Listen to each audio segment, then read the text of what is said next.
pregunta. Andrea.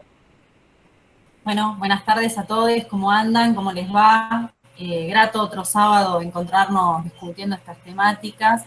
Y bueno, yo recordar que nosotros tenemos que pensar este cuarto encuentro en una cronología de encuentros docentes que fueron, digamos, avanzando hacia una conclusión concreta, que es que el modelo educativo capitalista está mal, no da respuesta, está pasando su peor crisis y que efectivamente no puede garantizar ni lo mínimo ni lo máximo.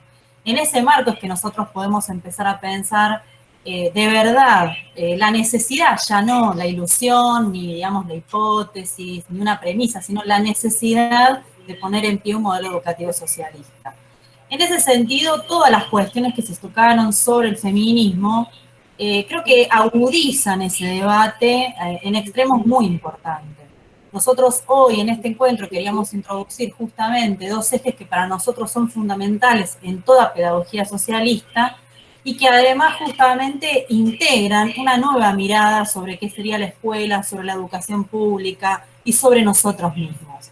Y justamente el feminismo, como decía recién, agudiza esas contradicciones con este sistema. La ESI existe y por supuesto fue un avance muy importante y fue fruto de nuestra lucha, de la lucha de las docentes feministas, de la sociedad, de los reclamos sociales, por poner en contenidos y en nombre y apellido algunas cuestiones que necesitábamos desde la escuela abordar. Ahora, la ESI ya antes de la pandemia y de la cuarentena no da respuestas con claridad, digamos. No viene resolviendo la integralidad que hace la educación sexual integral dentro de las escuelas y fuera de ellas. En primer lugar, lo dijo Luciana muy bien en su informe, el artículo 5 establece la posibilidad dentro de la ley de que vos pienses y repienses como comunidad educativa los contenidos a seguir.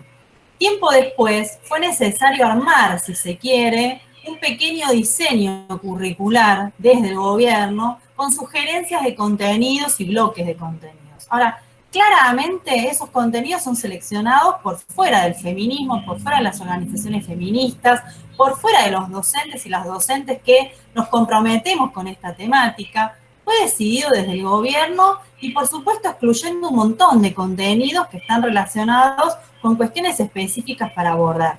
Luciana mencionaba el aborto, mencionaba las disidencias, las infancias trans. Ninguna de esas cuestiones están abordadas como corresponde. Ahora, el problema son solamente los contenidos, discutir solamente los contenidos de la ESI, discutir si la ESI es transversal o discutir si es una materia. Sin lugar a dudas, es necesario que todos nosotros nos formemos y claramente ese es una cuestión que muchas veces hace de dique de contención para avanzar. Ahora, todos esos debates, en definitiva, esconden el debate central, que para mí es el más importante, que es que si aún teniendo la ley y si aún teniendo los contenidos necesarios, nosotros igual podemos avanzar en el marco de la escuela como la conocemos. Claramente nosotros decimos que la escuela no es feminista, la institución escuela no es feminista. Nosotros podemos ser muy formados, prepararnos en ESI, aprender, casi titularnos en especialidades de ESI, barajar todas las temáticas, intentar desplegarla, todos los contenidos en la escuela, pero nos vamos a encontrar con cuestiones organizativas concretas como es la formación, como es el recreo, como es la lista, que ahora es un poquitito, si se quiere, más democrática e igualitaria, pero sigue habiendo lugares y espacios en donde eso no se da de ese modo. Sigue habiendo la administración y la organización de una escuela que es heteronormativa y binaria, claramente. Ni hablar de los baños, ni hablar de las relaciones vinculares, ni hablar de cómo está pensada esta escuela, que no solamente está pensada para la reproducción del sistema capitalista, sino en este marco está muy bien pensada para estereotipar a las mujeres, a los varones, excluir. O sea, es una escuela pensada para esas cuestiones. Entonces, en definitiva, los debates centrales empiezan a ponerse sobre la mesa, ya no sobre un contenido determinado o sobre si tenemos que convertirla en materia o si solo basta con formarnos. Evidentemente, esta escuela que nosotros conocemos, que es machista, que es patriarcal, que reproduce el sistema capitalista, no va más, no va más. Y para eso hay que repensar no solamente los contenidos, la materia y nuestra formación, sino también cómo peleamos por una escuela de distinto modo, de una forma diferente, no solo desde lo estructural, sino también desde lo organizativo, desde lo administrativo, etcétera, etcétera. En el marco de la pandemia, obviamente estas cuestiones que hacen a la ESI y al feminismo se agudizaron. O sea, si no garantizaba aplicarse la ESI en el marco de la escuela pública sin la cuarentena, con la cuarentena todas esas cuestiones se agudizaron.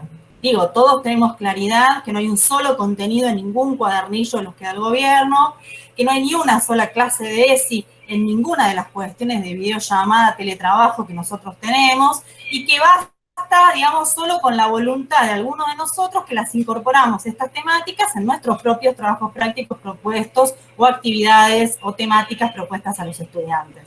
Entonces, con claridad, creo que, digamos, durante la cuarentena esto se agudiza. Y no solo desde cómo se da la ESI, sino muchas de nosotras somos mujeres con exceso de trabajo, de tareas de cuidado, con un exceso de hiperconectividad. Y esto tampoco está contemplado, ni hablar de los femicidios. Quiero decir, hay un montón de cuestiones que durante la cuarentena se agudizaron y se profundizaron, muchos de las compañeras los han mencionado, y que por supuesto no tienen un tratamiento concreto dentro de lo pedagógico y dentro del modelo educativo actual. No se mencionan esas cuestiones.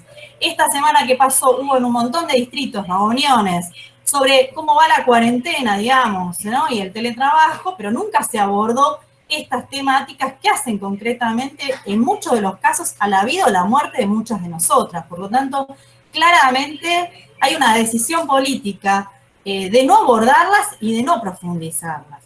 Yo creo que lo que nosotros venimos desarrollando efectivamente muestra que hay grietas y que hay posibilidades no solamente de nosotros desde nuestras prácticas áulicas mejorar, ser diferentes, intentar cambiar algunas cuestiones, sino también de poder exigir en este marco prácticas que sean feministas, que a su vez, digamos, abunden en la igualdad y la democracia dentro de la propia escuela y organizarnos para justamente poder discutirlas con todos. Pero creo que tenemos que ser también honestos en definir las dimensiones que hacen a un docente, las dimensiones que hacen a un pedagogo.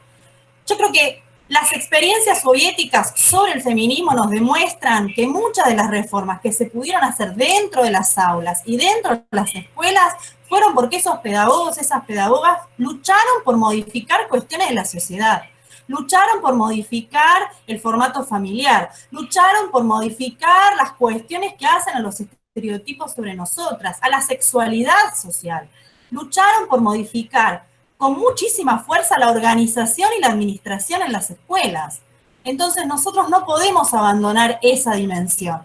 Creo que nosotros como pedagogos, como docentes, tenemos que incluir todas esas dimensiones en nuestra propia formación, en cómo mejorar nuestras prácticas áulicas, en reflexionar sobre nuestros propios sentires al respecto de la ESI, al respecto de las infancias trans, al respecto de la sexualidad.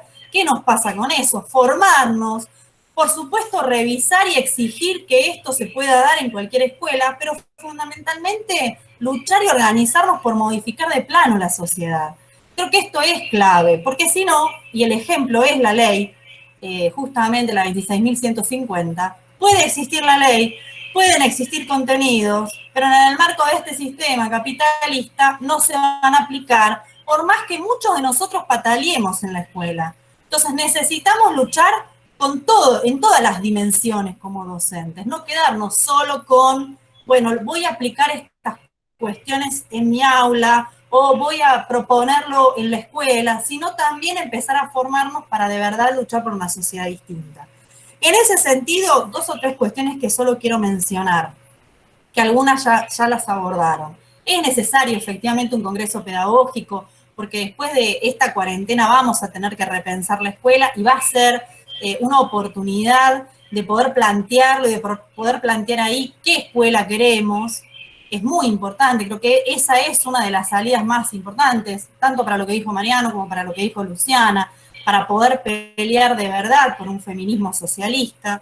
Una segunda cuestión que para mí es muy importante es que la organización que nosotros tenemos que tener como agrupación, como espacio docente, como queramos organizarnos, nosotros por supuesto les ofrecemos que sean alternativa docente en el MST, en la LIS, porque proponemos esta salida, pero para nosotros es fundamental que justamente esa organización luche contra las instituciones con que concretamente en esta sociedad capitalista abonan a que se siga reproduciendo el patriarcado en la escuela, abonan a que sigan estereotipando tanto a la mujer como al varón, abonan a las exclusiones y por supuesto a seguir destruyendo la posibilidad de un feminismo libre, desarrollándolo a pleno.